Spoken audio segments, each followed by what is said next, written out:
네, 안녕하세요.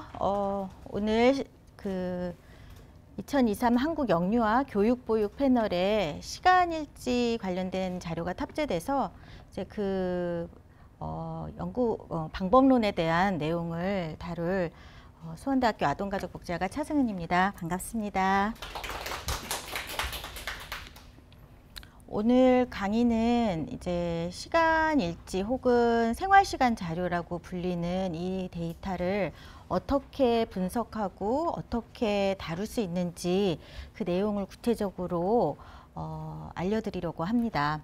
뭐 이미 많이 아실 수도 있는데 제가 2009년부터 시간일지 자료를 여러 유형의 시간일지 자료들을 좀 다루면서 고민했던 것들, 또 분석 방법에 대한 것들, 이런 내용들을 좀 공유하려는 그런 자리라고 이해해 주시면 좋겠습니다. 그래서 생활시간 자료는 어떤 자료고 어떻게 측정됐는지 좀 구체적으로 들여다볼 거고요. 또 생활시간 자료는 시간량 자료, 시간대 자료 이렇게 좀 구분해서 제공이 됩니다. 그래서 이 각각의 자료가 어떤 자료들인지 어떻게 다른지 한번 알려드리려고 하고요. 또 24시간 동안 이루어진 활동에 대한 분석, 보통은 뭐 수면 시간, 일하는 시간, 이런 우리가 좀 알고 있는 시간들에 대한 분석을 많이 이루었고 관련된 자료는 여러분들이 연구 서치해 보시면 정말 많이 나옵니다. 그런데 어디까지 해볼 수 있는지 어떤 최대치까지 한번 제가 소개를 해드리려는 그런 생각으로 이제 강의 자료를 만들어 봤습니다. 그래서 특히 이제 어디까지 해봤나의 어떤 쟁점은 그냥 얼마나 많은 시간을 어떤 활동에 썼느냐 요 부분에서 뿐만 아니라 조금 더 나가면 사실 맥락 변수들을 엮어서 그 활동이 이루어진 사회적인 맥락 그 부분까지 다 포함해서 변수를 만들어낼 수 있거든요. 그래서 그 변수 만드는 법까지 좀 소개를 해드리려고 합니다. 지금 이 시간은 방법론 수업이 아니기 때문에 제가 실습을 하지는 않지만 어느 정도 약간의 개요를 알려드리면 요즘 데이터 분석하는 거 워낙 잘하시는 분들이 많아서 아마 감을 갖게 되시지 않을까 싶습니다. 특히 이제 제가 좀 줄여서 영유아 보육 패널이라고 얘기할 텐데 이 자료와 시간일지 자료를 어떻게 연결을 시키는지 또 그렇게 활용이 연결을 시켰을 때 어떤 활용 방법들까지 우리가 상상해 볼 수 있는지 한번 살펴보도록 하겠습니다. 자, 그래서 이제 시간일지 자료는 어떤 자료냐 하면 특히 이제 요번에 조사된 시간일지 자료는 아침 5시 30분부터 24시 00까지 아이들이 어떤 활동을 했는지를 기록한 자료입니다. 이 타임슬롯이라는 말을 제가 종종 할 텐데 이게 어떻게 이제 구성이 되는 건지 조금 이따가 말씀드리겠습니다. 아무튼 제가 타임슬롯이라는 단어를 많이 쓸 거예요. 활동 정보가 저장된 셀이라고 보시면 됩니다. 타임슬롯이라는 것은 그 타임슬롯에 이제 각각의 활동, 시간대별 활동을 기록한 게 시간일지입니다. 일반적인 주중의 하루랑 주말의 하루를 기재를 해놨습니다. 그래서 아이들이 일반적인 평일에 어떤 활동들을 하는지 24시간 동안, 그 다음에 주말에는 하루 동안 어떤 활동들을 하는지 나와 있습니다. 주로 주 양육자가 아이들을 들여다보면서 활동하고 있는 것을 기록한 일지입니다.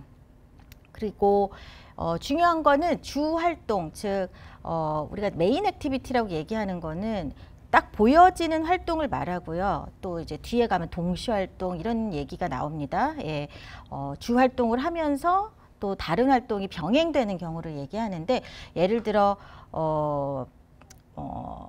컴퓨터 작업을 하면서 음악을 듣는다. 그러면 컴퓨터 작업이 주 활동이고 음악을 듣는다가 동시 활동이 되는 거예요. 그런 내용들 좀 이따 소개시켜 드릴 텐데 그런 주 활동과 동시 활동도 행동도 다 포함이 되어 있고요. 이 맥락 정보에는 함께한 사람, 그 다음에 어디서 했는지, 장소, 이런 정보들이 모두 포함되어 있습니다. 이 생활시간 조사를 처음 했던 이유는 사실은 이제 노동 이외의 다른 활동들이 24시간 동안 어떻게 채워져 있는지 이것을 알아보기 위해서 실시가 됐습니다. 역사는 상당히 오래돼서 1960년대 이때부터 각국이 이제 생활시간 조사를 모으기 시작을 했고요. 한국은 KBS가 공영방송일 때 이제 시청률 조사 차원에서 1970년대 말 80년대에 처음으로 그 조사를 시작했다고 하고요. 통계청이 공식적으로 시작한 건 99년입니다. 그 정책 기조라고 했을 때는, 그러니까 이 비노동 활동을 아는 게 필요했던 것이 특히 이제 그 우리 낸시 풀브레라는 이제 유명한 경제학자가 얘기한 것처럼 보이지 않는 노동을 알아보기 위해서였습니다. 특히 가사노동에 주제 초점을 맞춰져 있고요. 그래서 가사노동, 특히 이제 그렇게 되면 돌봄 노동도 들어가죠. 그래서 성인들이 노동시간 이외에 다른 어떤 활동들을 하고 있는지, 그리고 그 배분과 분포가 노동활동과 어떤 균형을 이루고 있는지 이런 것들을 확인하려고 했다고 보시면 됩니다.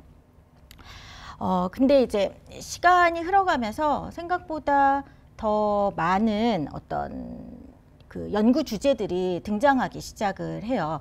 이제 가령 이런 거죠. 각국에서 막 시간조사 자료를 모집을 했다고 했잖아요. 근데 이제 아프리카에서도 한 거예요. 그랬더니 아동이 노동을 하고 있더라. 근데 이제 유급 노동은 아니고 무급 노동. 어떤 거겠어요? 대표적으로 아프리카 떠오르시는 아동의 노동. 물 길러 가는 거. 네, 그게 이제 아주 큰 이슈가 됐죠. 그래서 물 길러 가는 시간이 하루 5시간씩 쓰니까 얘네가 학교를 못 가는 거예요. 그리고 학교 가는 날도 엄마가 물 길러 가라 그러면 학교를 못 가는 거죠.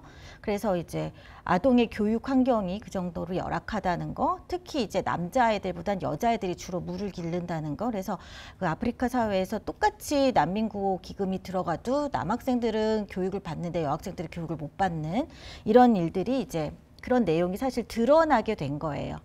그래서 비저블해졌다, 인비저블한 노동이 비저블해졌다 이렇게 얘기를 하고요. 그 다음에 이제 원래 KBS에서 자료조사를 했다고 그랬죠.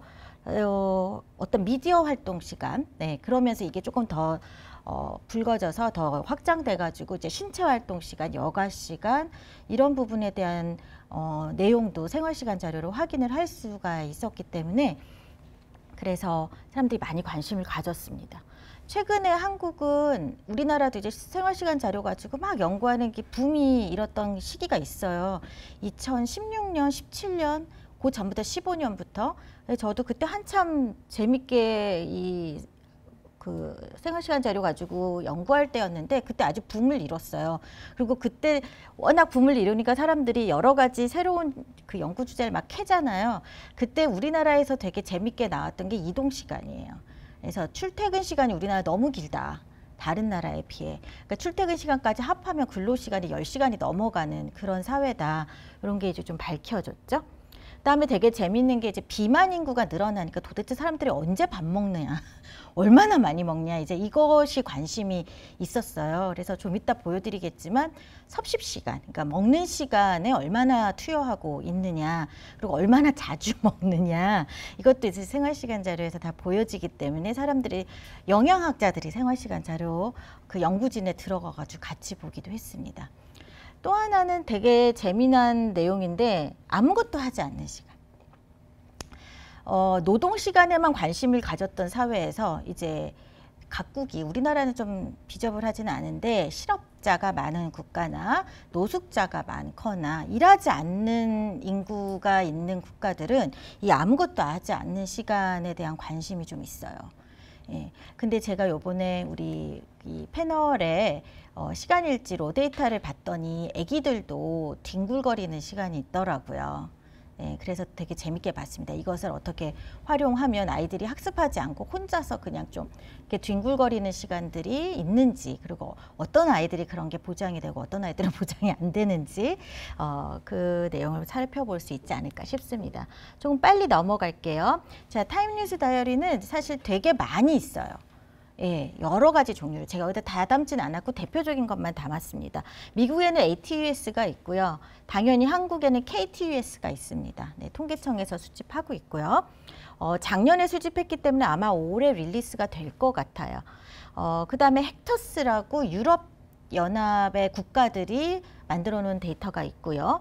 엠터스는 MTUS라고도 하는데 저거는 거의 50개국의 시간일지 자료를 다 모아놓은 자료입니다.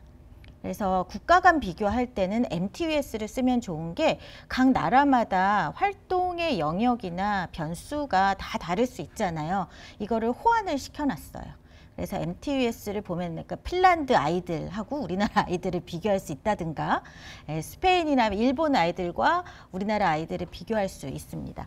근데 이제 문제는 뭐냐면 우리나라 아동 패널도 사실은 시간일지 자료를 담고 있어요. 문제가 뭐냐면 10살 이상의 아이들을 대상으로 했어요. 각국에서 다 조사를 할 때도. 이게 아마 설문을 시킬 수 있는 가장 어린 연령인 것 같아요. 그래서 10살 이상의 아이들의 일지만 존재하기 때문에 영유아나 더 어린 아이들의 시간일지가 존재하지 않는다는 거죠. 그런 면에서는 우리 이 패널이 이번에 패널이 영유아의 일지라는 점에서 상당히 고무적이다라고 저도 봤고요. 그래서 흥미롭게 제가 요즘은 노인 시간일지 보고 있고 중년 보고 있는데 예, 영유아 시간일지를 볼 수 있는 기회가 돼서 너무 고맙습니다. 좋았습니다. 그래서 이거는 아이들이 직접 자기 시간일지 쓸 수가 없는 연령이잖아요. 그러니까 관찰일지가 되게 됩니다. 요것도 조금 독특한 것 같아요. 그래서 이게 관찰일지이기 때문에 주 행동을 기록한 사람이 아이들의 행위를 주 양육자가 아이들의 행위를 봤기 때문에 이 로 데이터를 실제로 여러분들이 혹시 보시게 되면은 조금 재미난 게 있어요. 가사활동 도와주기가 있습니다. 얘가 직접 가사활동을 하는 건 아닌데 아기가 이제 옆에서 엄마랑 뭐 수건 개기 같은 거를 같이 한다 그러면 이게 아마 가사노동 도와주기로 코딩이 된 것 같아요. 그래서 그런 상상의 여지가 상당히 많은 그런 데이터라고 보실 수 있습니다. 여기서 이제 되게 중요한 내용은 보통 시간일지는 24시간을 전체를 기록을 했기 때문에 1440분, 즉 24시간을 분으로 환산하면 1440분이거든요. 1440분에 딱 그 총 시간량이 계산이 돼서 나와야 됩니다. 그리고 보통은 하루 일지를 조사를 하는데 우리나라 그 생활시간 조사 KTUS는 연결된 이틀을 했어요. 그래서 오늘 하고 그 다음 날까지 이 연결된 걸 하는 게 되게 중요한 게 결국 오늘의 생활시간의 사용이 내일의 생활시간에 영향을 미치잖아요. 네, 그렇기 때문에 이제 연속된 이틀을 했고요. 또 어떤 나라는 평일 하루, 주말 하루 이렇게 수집한 나라들도 있어요. 돈이 많이 든대요. 그래서 미국 같은 경우에 ATUS는 하루만 했거든요. 그러니까 이틀 하거나 이렇게 평일, 주말 나눠서 하는 경우는 돈이 많이 든다는 얘기죠. 우리 패널도 평일, 주말 이렇게 했기 때문에 돈이 많이 들으셨을 거라고 생각이 듭니다. 이걸 조금 더 어드밴스된 나라, 어드밴스에서 조사한 나라들은 7일의 일지를 다 수집한 나라도 있어요. 벨기에가 그렇고요. 영국이 옛날에 한번 했었다고 합니다. 근데 이런 자료들은 되게 귀한데 그 다음에 안 했어요. 돈이 많이 들어서 안 했다고 합니다. 보통은 전국 대표성 있는 무작위 표본을 가지고 하고요. 그래서 KTUS 같은 경우에 저게 2019년도 자료가 가장 최신이라 아까 24년에 새로 조사했다고 했죠. 아직 릴리스가 안 돼서 19년 자료 보면 52,450개의 일지입니다. 숫자가 엄청나죠. 그죠? 이게 왜 그러냐 하면 요일도 대표해야 되고 날도 대표해야 되고 여러 가지 대표성을 고려해야 되고 또 가구도 혼자 사는 가구, 아이들도 같이 사는 가구, 뭐 노인 부부 가구 이런 가구들을 다 대표해야 되기 때문에 표본수가 일단 굉장히 큽니다. 그리고 커야만 되는 자료예요. 그래서 뭐 아까 말씀드린 MTUS나 이런 거는 각 국가별로 다 이제 호환을 시켜놨다고 했잖아요. 한 4개 국가를 끄집어내면 이제 표본으로 우리가 샘플링을 하면 뭐 10만 개 넘어가는 거는 일도 아닙니다. 데이터가. 그래서 시간일지 조사를 하면 분석을 하면 별이 다 떠요. 왜냐하면 샘플 사이즈가 워낙 크기 때문에. 그래서 와 결과가 잘 나왔다 이러는데 좀 주의해야 될 부분들이 많이 있습니다. 그렇게 이제 샘플 사이즈가 크기 때문에. 어쨌든 모두 다 거의 다 자기 보고식인데 이제 우리 패널 자료는 관찰일지에 해당한다라고 볼 수 있습니다. 자, 요게 이제 어떻게 자료가 수집되는지를 보여주는데 우리 패널 자료 일지 말고 요거는 생활시간 자료 일지로 제가 좀 가지고 왔습니다.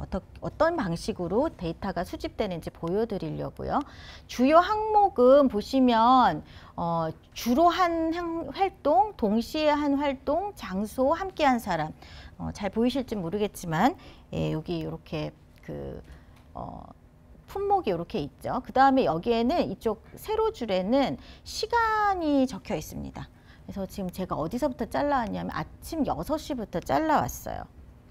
그리고 시작 시간, 종료 시간을 이렇게 표시하도록 되어 있고요.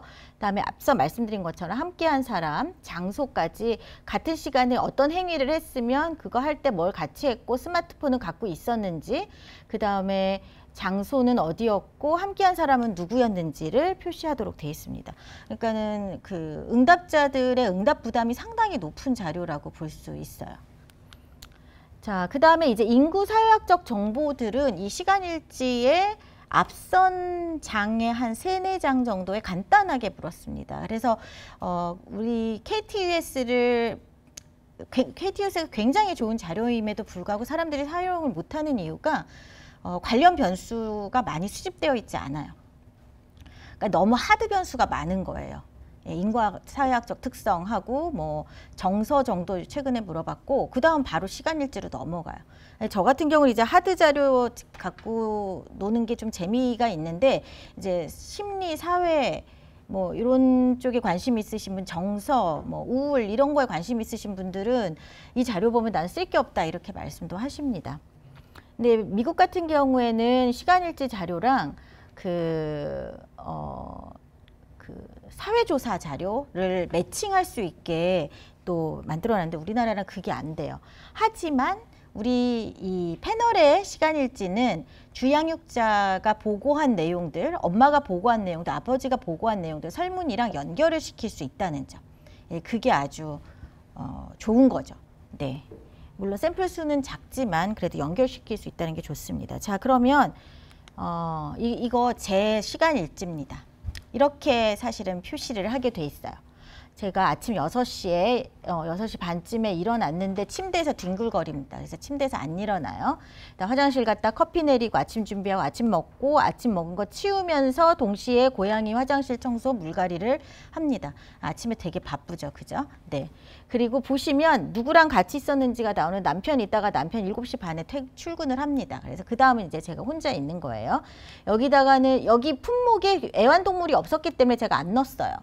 예, 근데 만약에 애완동물이 있으면 고양이랑 여기서부터 여기까지 같이 있었다라고 써야 되겠죠. 그죠? 자, 이렇게 저는 이제 작성을 해요. 시간일지를. 그러면 코딩은 어떻게 되냐? 이렇게 코딩이 됩니다. 즉, 여기 보시면 주 활동이 1111이 보통 수면이에요. 우리 그 패널에서도 수면을 111로 하셨더라고요. 예, 거의 고정인 것 같아요. 어느 자료나. 111 수면하다가 113으로 바뀌었죠. 113, 113 침대에 누워있기입니다. 이게 코딩북에 있어서 제가 그대로 넣어놨습니다. 침대에서 뒹굴거리고 있는 거예요. 일단 141 화장실 갔다가 411 커피 내리면서 이제 음식 준비하는 겁니다. 네, 요렇게 코딩이 됩니다. 자, 그럼 이 코딩한 거를 자료로 보면 요렇게 들어갑니다. 사람이 PID는 사람이죠. 그죠? 여기는 이제 아동의 아이디가 될 텐데 PID 사람이고 시작이 이 자료는 5시 30분부터 시작한다고 했죠. 5시 30분부터 한 사람의 시간 일지를 쭉 이제 시간대별로 본 겁니다. 아까 보셨던 요거를 코딩하면은 이런 식으로 코딩이 되는 거예요. 그래서 111 이건 어느 아동의 그 시간 일지를 제가 한번 가지고 와봤습니다. 잘 보이실지 모르겠지만 타임 슬롯, 즉 5시 반, 6시, 6시 반, 7시, 7시 반 요게 한 개의 타임 슬롯을 말을 합니다. 하나. 그래서 타임 슬롯이 여러 개가 있겠죠. 잘못 썼어요. 제가 24시 00까지 있습니다. 그래서 총 38개의 타임 슬롯이 존재를 하게 돼요. 한 사람에게. 그리고 5시 반엔 아직 자고 있죠. 그러다가 애가 일어나요. 네, 5, 6일이 뭔지는 모르겠는데 일어나서 밥도 먹고 화장실도 가고 네, 이렇게 이제 활동을 하게 됩니다. 그러니까 아이들의 그 상황이 이렇게 표시가 되고요. R은 혼자 있었던 시간이고 F는 아빠랑 있었던 시간, 요건 엄마가 있었던 시간입니다. 그래서 3, 네, 엄마가 이렇게 등장하죠. 잠은 엄마 아빠랑 같이 자지 않았을까 이렇게 생각하실 수 있는데 시간일지에서 보통 잠은 그냥 혼자 잤다라고 표현을 합니다. 네, 그래서 아이가 엄마랑 독립된 수면을 하는지 안 하는지는 확인하기는 좀 어렵습니다. 근데 어쨌든 네, 엄마가 아빠보다는 더 많이 등장하죠. 아빠가 여긴 거의 없네요. 안 나타나네요. 어쨌든 이렇게 기록이 됩니다. 자, 그 다음에 활동 체계 분류, 즉 아까 코딩을 할 때 뭐 수면, 식사, 여가, 뭐 TV 보기 이런 것들이 다 활동인데 이 활동 체계는 주행동과 동시행동으로 나뉘게 되고요. 이거 국제 기준에 따라서 분류 체계를 좀 만들어 놨습니다. 근데 이제 제가 요번에 우리 패널 일지를 보면서 요게 좀 안 맞을 수도 있겠다는 생각이 들었던 게 아동의 행동은 사실 분류 체계를 만들어 놓은 적이 없어요. 특히 영유아의 행동은. 그러다 보니까 정확하게 이 분류 체계에 딱 들어맞는 활동들이 안 나오는 경우들도 좀 있는 것 같아요. 그러니까 어른 거에다가 끼워 맞춰야 되는 거죠. 그래서 나중에 혹시 연구가 되어야 된다면 이 국제 기준하고 좀 다르게 뭔가 영아나 영유아의 활동 체계를 새로 구성해야 되는 게 아닐까라는 생각도 있습니다. 그래서 뭐 집안일 돕기 이런 게 있고 애가 이제 엄마 등에 업혀가지고 아빠 마중 나간다 그럴 때 이제 따라간 거잖아요. 근데 진짜로 로데이터에 마중 나가기 이런 말이 써 있습니다. 이걸 어떻게 활동 체계 안에다가 넣어야 될지 좀 고민이 필요합니다. 그 다음에 애가 막 뛰어다니나 봐요. 네, 그걸 놀이라고 표현 안 했고요. 뛰어다닌다, 뒹군다, 누워서 뭐 이제 옷을 입는다, 뭐 이런 표현들이 그대로 있어가지고 나중에 활동 체계는 조금 구분을 해봐야 될 것 같고, 그거는 어찌 보면은 연구자가 조작적으로 정의할 영역이 많다는 것이기도 합니다.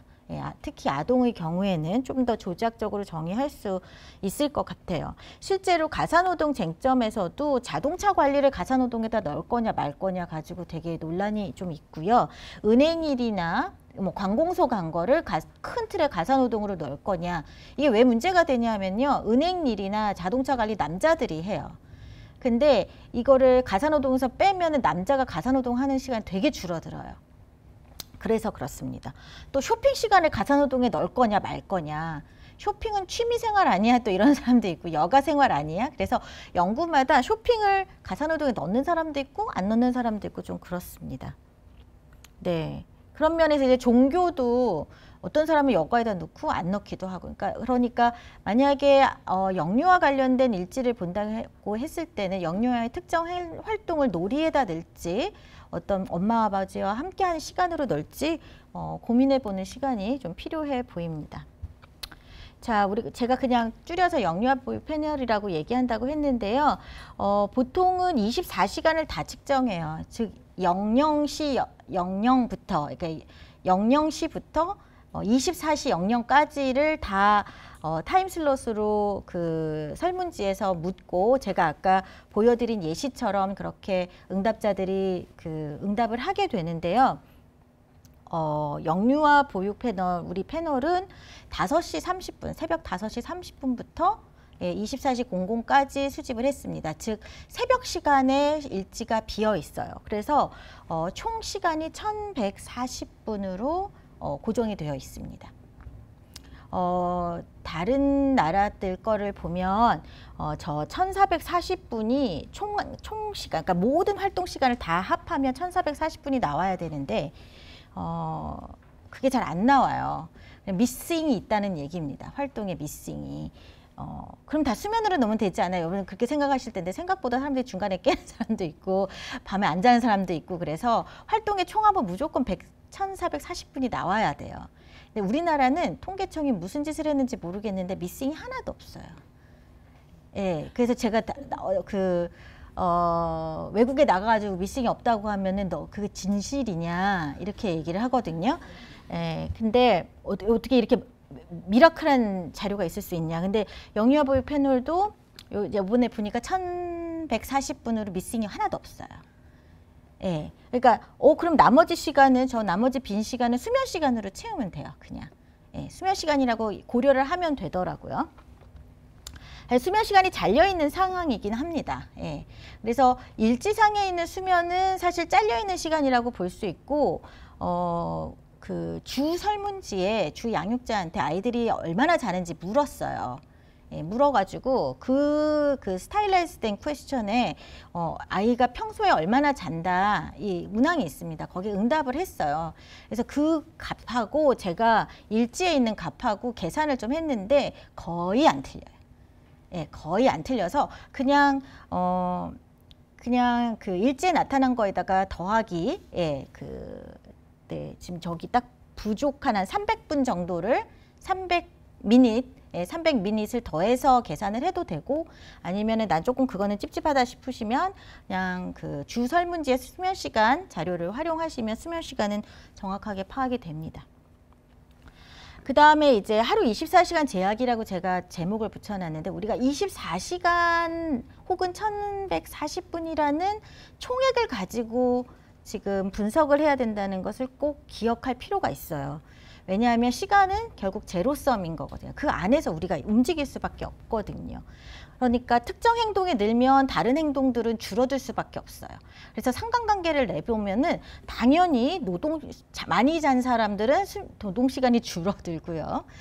그 다음에 아이들 같은 경우 대리 양육 시간이 길면 엄마랑 함께한 시간은 줄어들 거예요. 근데 이제 이게 너무 당연한데 막 별 뜨고 막 시간들 간에 상관관계 있구나 그러면 우와 나 엄청나게 대단한 걸 발견했어 막 이렇게 착각하는 수가 있어요. 근데 이건 당연한 거예요. 예, 너무 당연한 거라서 오히려 데이터가 괜찮은지 확인할 때 이 작업을 합니다. 네, 정말로 그렇게 나오나, 정말로 뭐가 늘어나면 뭐가 줄어드나.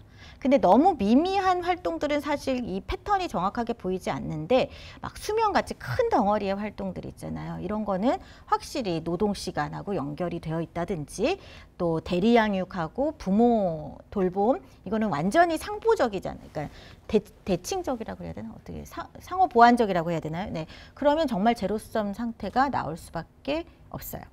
자, 우리 패널은 요번에 주 응답자는 2,500명 정도 됐던 것 같아요. 2,550명, 총 사례가. 근데 그 중에 심층으로 조금 더 셀렉트 해가지고 사람들을 뽑아서 이 400명에게 아이들의 그 시간일지를 좀 물었습니다. 그래서 전체 대상자가 시간일지를 작성한 건 아니라는 것. 400명을 이제 추렸다는 것이 이제 특징입니다. 제가 조금 시간이 없어가지고 본 데이터를 응답한 사람들과 이 400명의 특성을 보지는 못했어요. 아마 보고서는 있으실 것 같긴 한데 그 특성이 좀 다르면 다른 대로 나중에 이제 약간 연구하실 때는 언급을 하셔야 될 수도 있습니다. 어쨌든 네, 400명에 대한 자료이고 이제부터 조금 이제 주목을 하셔야 되는 게 400명의 영유아에 대해서 조사를 했는데 이틀간의 일지란 말이에요. 그러니까 일지 숫자는 2배가 되죠. 800개예요. 그래서 400명이 400명이 작성한 800개의 일지가 있다. 옵저베이션 넘버랑 그 인디비주얼 넘버가 다르다. 요거를 좀 확인하셔야 됩니다. 그리고 이제 자료는 시간량과 시간대 자료로 구분이 되어 있습니다. 시간량 자료는 제가 이제 한번 캡처를 해가지고 가지고 왔는데 참 안 보이실 거예요. 근데 시간량 자료라는 거는 이미 연구진이 아까 말씀드렸던 활동 분류 체계 거기에 중분류나 대분류 정도 수준에서 시간량을 다 계산을 해 놓으셨어요. 그래서 만약에 시간일지 초보자다라고 하시면 이 자료를 보시면 돼요. 그래서 TUS1에 01, 02, 03 이러면서 이제 그 변수명이 되어 있는데 대체로 제가 수면 빼고 여기 식사 간식 시간 이렇게 해놨죠. 요 변수는 식사 간식 시간의 총합을 계산해 놓은 거예요. 또 요 변수는 학과 외 학습. 그러니까 그냥 학습이 있는데 아이들이 아마 별도로 사교육이라고 해야 될지 아무튼 그 외에 학습하고 있는 것의 총합, 그날의 총합을 계산해 놓은 것입니다. 또 기관 이용, 요거는 기관 이용 변수예요. 그래서 요 0이라고 된 거는 그날 기관 이용을 안 했다라는 얘기고요. 뭐 400 몇 분, 300 몇 분 이렇게 미니트 단위로 이미 계산이 다 되어 있습니다. 그래서 이렇게 보시면 각 그 시간 활용의 영역별로 연구진이 이미 다 계산을 해놨기 때문에 아이들의 학습 시간이 어떻게 되지? 그럼 이 변수의 평균을 내시면 그냥 나와요. 네, 그래서 물론 변수명은 여러분들이 이제 연구하실 때 약간 바꿔놓으면 더 좋겠죠, 그죠? 어쨌든 이 분류 체계별로 대분류별로 되어 있다는 건 미싱 없습니다. 네, 미싱이 없어요. 그게 엄청 대단하다라는 얘기입니다. 400개지만 이것도 미싱이 없어요. 자, 시간양 자료에는 뭐 수면 시간도 있고 제가 이렇게 그 대분류, 중분류 봤을 때 재미난 게 이제 실내 놀이 시간, 실외 놀이 시간 이런 것도 이미 그 연구진께서 다 계산을 해 놓으셨어요. 그래서 이게 그냥 변수를 있기 때문에 그냥 얘를 기술 분석하시면 실내 놀이로 되어 있는 변수를 평균 내고 표준 편차 내시면 그냥 다 계산이 나옵니다. 네, 이미 데이터가 다 제공이 돼 있고 요거 다 합하면 1140분으로 맞춰져 있습니다. 제가 다 맞춰봤고 우리 연구진하고 확인을 했기 때문에 이거 다시 안 하셔도 됩니다. 근데 웬만한 다른 나라 것들은 해보면 미싱이 나와요. 미싱인 애들도 다 제외해야 되고 좀 그렇습니다. 그 다음에 아까 말씀드린 게 400명이 산출해낸 만들어낸 800개의 일지라고 했는데 이제 연령이 조금 이 데이터의 속성상 조금 안 맞는 데이터가 있었대요. 그래서 실질적으로 794개, 그러니까 3명이 아마 3명의 영아 데이터가 좀 빠져 있는 그런 상황이라고 볼 수 있을 것 같고요. 이게 데이터 제공될 때 주양육자 데이터, 어머니 데이터, 아버지 데이터가 다 따로 있고 그 다음에 시간일지 데이터가 주어지기 때문에 얘네랑 머지하는 작업이 좀 필요합니다. 그래서 머지를 할 줄 아시면 참 좋겠다. 네. 머지하는 거에 어려움을 겪지 않으면 이 자료 가지고 정말 많은 것들을 해볼 수 있다. 다만 이제 머지를 할 때 이제 여기가 조금 중요한데 주중 주말로 지금 일지가 만들어져 있다고 했잖아요. 근데 나머지 변수들 내가 머지하는 그 메인 데이터는 한 사람 거단 말이에요. 그래서 이 한 사람 거가 주중으로 한번 머지하고 주말로 한번 머지해서 합해야 되는 그런 약간의 어려움이 있습니다. 그래서 저도 이거 실수 안 하려고 막 옆에다가 적어 놓고 그랬거든요. 그러니까 무슨 얘기냐면은 주말일지와 주중일지, 평일과 주말일지가 이렇게 시간이 계산이 되어 있을 때 이것을 머지할 때는 그 앞에 달리는 그 개인 수준의 변수들은 다 동일해야 되기 때문에 머지할 때 좀 조심해야 된다라는 얘기입니다. 그리고 항상 이제 그 연구에 제시할 때 개인 수준의 레벨과 다이어리 수준의 레벨의 개수를 같이 보셔야 됩니다. 그 다음에 이렇게 되면은 동일한 사회인각적 특성, 아동 특성 등이 반복해서 나타나겠죠. 네, 반복돼서 나타나겠죠. 특히 이제 KTUS 같은 경우 연속된 이틀이기 때문에 얘네가 진짜로 네스티드 된 데이터가 됩니다. 이 자료도 마찬가지예요. 주중과 주말 완전히 영아들의 삶이 다르게 나타나요. 주말의 삶과 주중의 삶이 완전히 다르게 나타나더라고요. 하지만 얘네들이 보유하고 있는 사회인문학적 특성이나 정서 특성이나 발달 특성은 동일하겠죠. 그죠? 그래서 동일한 특성들이 반복되는 데이터이기 때문에 그것을 고려할 수 있는 방법들이 필요합니다. 저는 스타타를 쓰는데 스타타에서는 클러스터 VC 옵션을 써서 고려를 할 수도 있고요. 혹은 패널 자료 특성, 네, 스타타에서는 XT 세트, 그걸 PID로 고정을 해가지고 그 사람 레벨에서 보정하는 작업이 더 필요합니다. 옛날에 시간일지 가지고 분석할 때 이거 그렇게 고려하지 않았어요. 왜냐하면 자료가 일단 5만 개, 뭐 몇만 개 이렇다고 말씀드렸잖아요. 그러니까 저기 외국 학회 나가서 얘기를 해도 결국은 그게 가중치 들어가면은 개개인의 자료가 아니라 일지 단위로 보기 때문에 가중치를 쓰던 안 쓰던 또 이런 클러스터 옵션을 쓰던 안 쓰던 문제 없다. 이제 예전에는 그런 말씀들을 하셨어요. 그 시간 연구자들도. 근데 최근에는 이제 방법론이 워낙 고도화되고 이렇게 보정할 수 있는 기술들을 다 알고 있다 보니 안 하면 오히려 심사자한테 쿠사리를 들어요. 왜 보정 안 했냐? 왜 이거 네스티드 데이터 고려를 하지 않았느냐? 그래서 이제는 좀 다 해야 되는 것 같습니다.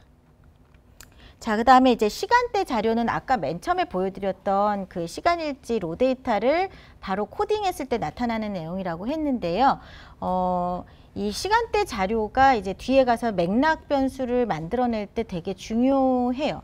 그래서 초보자들은 사실 시간량 데이터 가지고도 무궁무진하게 많은 내용들을 분석해 볼 수 있지만 조금 더 누구와 함께 했고 어디서 했고 이거를 보려면 시간대 자료로 새롭게 내가 변수를 만들어야 됩니다. 그러려면은 원래 있던 자료를 요게 이제 시간대 자료거든요. 시간대 자료가 우리 이 패널에서는 어떻게 만들어져 있냐면은 5시 30분, 6시 30분, 7시 30분, 8시 30분. 아까는 길게 돼 있었는데 얘는 옆으로 다 누워 있죠. 그죠? 예. 로 데이터는 이렇게 주어집니다. 옆으로. 그래서 이게 와이드 폼이라고 하는 거고요. 얘를 어떻게 바꿔야 될까요? 예, 요게 이제 제가 이제 예, 변수명이 좀 복잡해서 저 같은 경우는 A 요렇게 슬래시 530 요렇게 바꿨습니다. 그러면 이걸 다 바꿔야 돼요. 예, 모든 변수에 대해서 TUS 01 요거를 다 A로 바꾼다는 얘기죠. 예, A로. 그래서 왜 A냐? 액티비티라고 해가지고 A라고 한 거고 이건 저만의 어떤 방식이고 어떤 사람 M, 메인 액티비티 M으로 이제 기호화하기도 합니다. 어쨌든 제가 말씀드리려는 그 핵심은 TUS 01 저는 요게 이제 헷갈린다는 거죠. 그래서 간단하게 만들고 530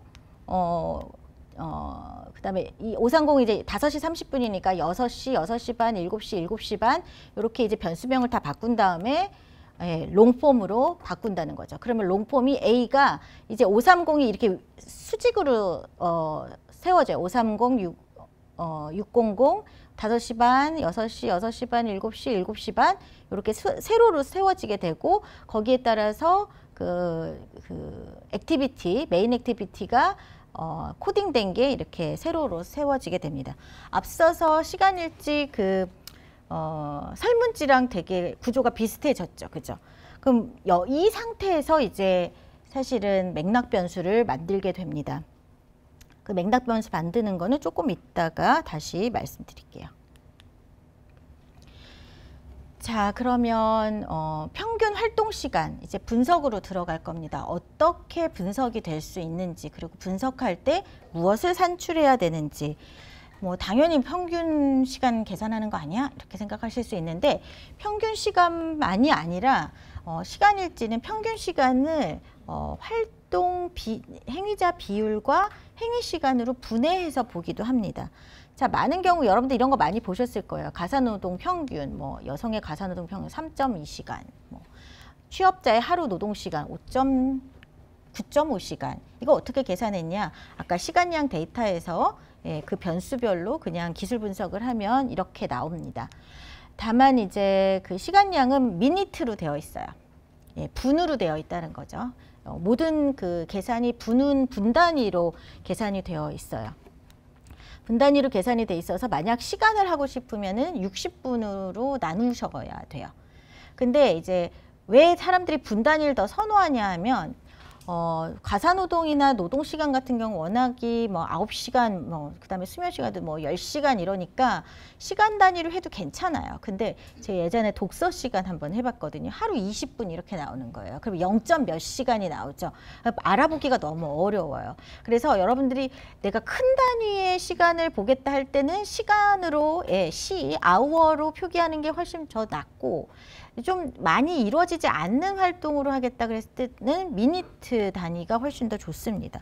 그러다 보니까 이제 회계 분석에 막 넣으면은 나중에 이제 단위가 막 조금 문제가 생기는 그런 것들이 있습니다. 그래서 시간 연구를 할 때는 그런 단위를 좀 고정시키거나 통일시키는 거, 또 알아보기 쉽게 하기 위해서 어떤 방법들을 써야 되는지 좀 고민이 필요합니다. 자, 아까 시간대 자료는 30분 단위였어요. 제가 이제 우리 패널 자료를 가지고 몇 가지 분석을 해봤는데 그때 조금 이제 익숙하지 않았던 게 그전에는 10분 단위로 했거든요. 그러니까 곱하기 10만 하면 되는데 우리 패널 자료는 30분 단위로 측정이 되어 있습니다. 5시 반, 6시, 6시 반, 7시. 그래서 되게 큰 뭉터기 활동들이 사실은 보고가 됐다고 보시면 돼요. 근데 왜 화장실 갔다 오는 건 사실은 10분도 안 걸리잖아요. 그런 것들이 약간 디텍트가 안 됐을 가능성도 있겠다는 생각은 들어요. 근데 아이들 데리고 화장실 가면은 생각보다 오래 걸릴 수도 있기 때문에 어쨌든 30분 단위입니다. 그래서 만약에 시간대 자료로 뭔가 계산을 했다 그랬을 때는 곱하기 30을 해야 되는데 요거는 시간대 자료 활용하는 경우만 그렇고요. 보통 시간 양 자료 하실 때는 뭐 그렇게 신경 쓰지 않으셔도 됩니다. 자, 그 다음에 평균 활동 시간이라고 했는데 이렇게 가사노동 평균, 뭐 수면시간 평균, 노동시간 평균, 만약 우리 아이들 같은 경우에는 기관 이용 시간, 뭐 식사 시간 평균 이렇게 내겠죠, 그죠? 근데 그 활동 시간은 약간 분해를 해서 생각해 볼 필요가 있습니다. 뭐냐면 행위자 비율과 행위 시간이에요. 행위자 비율과 행위 시간. 이게 되게 중요한 게 행위자 비율은 그 활동을 그날 한 사람의 비율입니다. 그 활동을, 해당 활동을 그 일지 쓴 날 한 비율. 참여율이라고도 볼 수 있죠. 참여율이라는 표현도 해요. participation rate라고도 하고요. activity rate라고도 합니다. 실제로. 이게 왜 중요하냐 하면은 수면이나 식사는 매일 하는 거예요. 이거는 행위자가 100%예요. 행위자가 100%. 애들 중에 안 자는 애 없었어요. 안 자는 애 없었어요. 안 먹는 애 없었어요. 그러니까 이건 100%예요. 하지만 외식을 나간 날, 그러니까 어떤 날 외식을 나갔겠죠. 그죠? 외식한 날. 그런 날은 사실 특별한 날인 거예요. 전체 응답자의 예를 들어 한 30%밖에 외식을 안 해. 또 책 읽기 같은 경우에는 제가 생활시간 자료로 봤었는데 전체 응답자 10살부터 고등학생, 중학생까지 전체 중에 25%만 그날 책을 읽었더라고요. 그러면 사실 이게 무슨 문제가 생기냐 하면 0이라고 코딩된 책 읽기 항목이나 책 읽기 항목과 관련해서 0이라고 코딩된 사람이 엄청나게 많은 거예요. 딱 25%만 책 읽기에 뭔가 이제 활동을 한 게 표시가 된 거죠. 네. 그래서 행위자 비율을 파악하는 것이 상당히 중요하고요. 행위 시간, 행위 시간은 그 행위자가 소요한 시간이에요. 행위자가 그 행위에 소요한 시간. 네. 행위자 비율이 0이 아닌 응답자들이 수행한 평균 행위 시간이라고 볼 수 있습니다. 그래서 이제 뒤에 보시면 요렇기 때문에 행위자 비율을 봐야 된다는 거예요. 자, 수면 시간 평균은 808분으로 나왔습니다. 우리 이 자료에서, 우리 패널 시간일지 자료에서. 근데 행위자 비율 100%. 예, 100%. 행위 시간은 네, 이렇게 나와요. 그러니까 요거 곱하기 요거 하면은 동일하게 나오겠죠. 그죠? 네. 하지만 총 학습 시간을 제가 봤어요. 예, 영아들도 학습을 하더라고요. 네. 총 학습 시간을 봤더니 총학습 시간은 어떻게 구성했냐면 학습이라고 나와 있는 항목, 학습, 학과 외 학습, 놀이 학습 이렇게 구분이 돼 있어서 조금 몇 개 더 있었어요. 기타 학습 뭐 이런 것도 있었는데 그건 좀 빼고 제가 3개 합쳐가지고 총학습 시간을 산출을 했습니다. 총학습 시간 평균이 32.96분이에요. 네, 놀이도 들어가 있어 그럴 수 있지 이렇게 생각하실 수 있는데 행위자 비율 60%였어요. 근데 이 60%에 해당하는 어쨌든 행위자 비율이 있는 사람, 참여율이 나왔던 아이들의 행위 시간을 봤더니 55.8분이에요. 거의 1시간을 해요. 대단하다고 생각했어요. 영아들. 1시간, 일단 뭔가 학습에 들어가면 1시간은 하는 거예요. 얘네가. 집중해서. 대단하지 않아요? 요거 곱하면 60% 곱하기 55.8을 하면은 32.96이 산출이 됩니다. 따라서 32.96 했을 때는 사실 감이 잘 안 오는데 행위자 비율이 60%야 라고 하면은 예, 조금 더 그 맥락이 이해가 되고요. 그 다음에 당연히 이 사람들, 이 아이들 중에 평균이 55.8분이다 이런 게 이제 나오는 겁니다. 자, 그래서 수면을 히스토그램을 그려보면 이렇게 분포가 돼요. 네, 좀 많이 자는 애도 있고 좀 적게 자는 애들도 있어요. 몸이 안 좋았는지 600분 이하, 600분대로 자고 있는 아이들도 있었어요. 영아인데 반면에 학습은 보시면 0이 많아요. 예, 40%는 학습을 안 했다는 얘기이기 때문에 그럼 나머지 60%가 이렇게 나와 있겠죠. 그죠? 근데 평균이 55.8인데요. 100분 넘어간 애도 있어요. 그러니까 엄마가 뭘 시켰길래. 네. 약간 조금 더 가면 여기 이런 애도 있어요. 200분 가까이 뭔가 학습을 한 걸로 나오는 아이들도 있어요. 어떤 애인지 들여다보고 싶었는데 제가 시간이 없어가지고 이번에 못 들여다봤습니다. 네. 그래서 시간 양만 가지고도 벌써 이렇게 다양한 것을 볼 수 있다. 그다음에 좀 추가적으로 말씀을 드리면 이걸 평균을 내는 표준편차 제가 안 구해 갖고 왔는데 표준편차 구하시면 표준편차가 얘는 그렇게 크지 않을 거예요. 예, 근데 얘는 되게 큰 값이 나와요. 그래서 시간 자료 보면 왜 이렇게 표준편차 값이 커요? 이런 말이 나오거든요. 그럴 수밖에 없는 게 0이 너무 많아서 그래요. 0이 많은 활동들은 그 다음에 분포가 이제 쫙 이렇게 펼쳐져 있는 애들은 표준편차 값이 좀 크다. 그래서 이상한 거 아니고요. 그래서 제가 이거를 심사자들, 논문 냈을 때 심사자들 설득한 되게 힘들었어요. 표준편차 왜 이렇게 크냐고 그렇게 당장에 물어보시더라고요. 제가 잘못된 거 아니냐. 근데 그게 아니라 데이터 구조상 이건 어쩔 수가 없습니다. 그 다음에 이제 시각화 기법으로 아이들의 상황을 좀 볼 수 있습니다. 이거는 잠자는 거죠. 잠자는 거 가지고 본 건데 낮잠이 따로 있었던 것 같아요. 그죠? 제가 낮잠을 안 넣었더니 낮잠만 자는 애가 안 나왔어요. 근데 자료를 데이터에 보면 사실 낮잠이 나오거든요. 낮잠을 넣었으면 아마 여기쯤에 낮잠 자는 아이들의 분포가 나왔을 겁니다. 이건 템포그램이라고 하는데 5시 33분으로 봤을 때 네. 거의 100% 아이들이 아직 자고 있고요. 조금씩 깨어나는 거예요. 이제 이 비율이 줄어들죠. 그래서 대충 이게 11시니까 9시 전후로는 아이들이 다 일어난다는 얘기고요. 그 다음에 이게 10시잖아요. 한 9시, 10시, 4시, 그러니까 8시 정도면은 아이들이 벌써 다 자고 있다라는 뜻입니다. 자기 시작해가지고 다 10시 13분 정도는 거의 다 잔다. 그러니까 어떤 활동의 분포를 볼 수가 있는 거죠. 요거는 섭식을 가지고 봤어요. 그랬더니 아이들이 아침 먹고 점심 먹고 간식도 먹고 저녁도 먹어요. 네, 저녁은 조금 더 몰려 있죠. 이게 아마도 가족 시간인 것 같아요. 확실히 이때는 이제 밥 먹는 사람들의 밥 먹는 시간들이 다 다르니까 아이들도 그거에 맞춰서 이게 좀 분포가 넓게 펼쳐져 있는데 저녁은 그 활동 비율도 되게 높고 쫙 이렇게 그 한쪽에 모여 있죠, 그죠? 그래서 이렇게 에리아 플롯을 한번 그려볼 수도 있습니다.